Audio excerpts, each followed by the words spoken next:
Today, we'll be taking a look at the Evaporator fan blade on this Whirlpool top freezer refrigerator.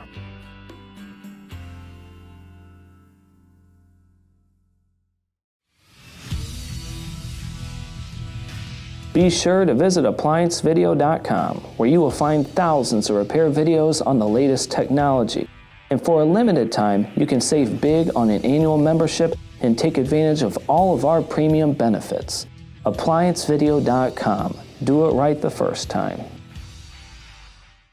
Stop. Before beginning any repair, always be sure to disconnect the power to the appliance. It is also recommended to test the outlet for the proper voltage. You will need the following tools to complete this repair.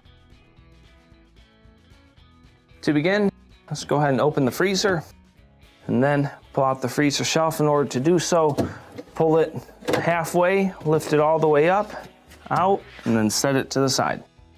Next, we need to remove the air tower. In order to do so, we will use a small flat blade screwdriver or something to pry this off right here.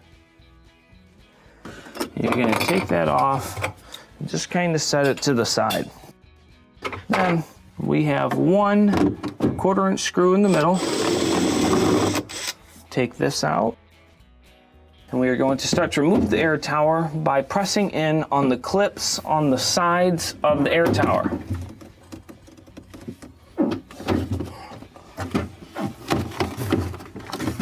Start to lift up and set it to the side.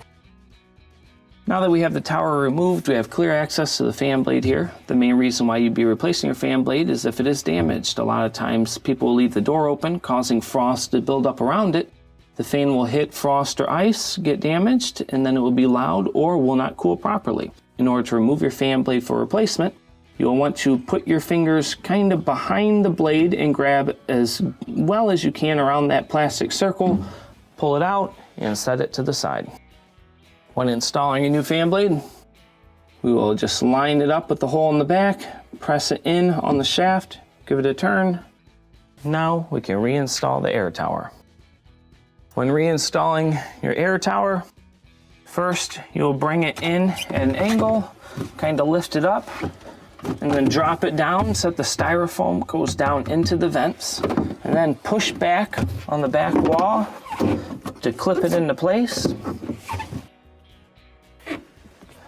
Get your 1/4-inch screw and reinstall it directly in the center. We will reinstall the plate in front of the screw.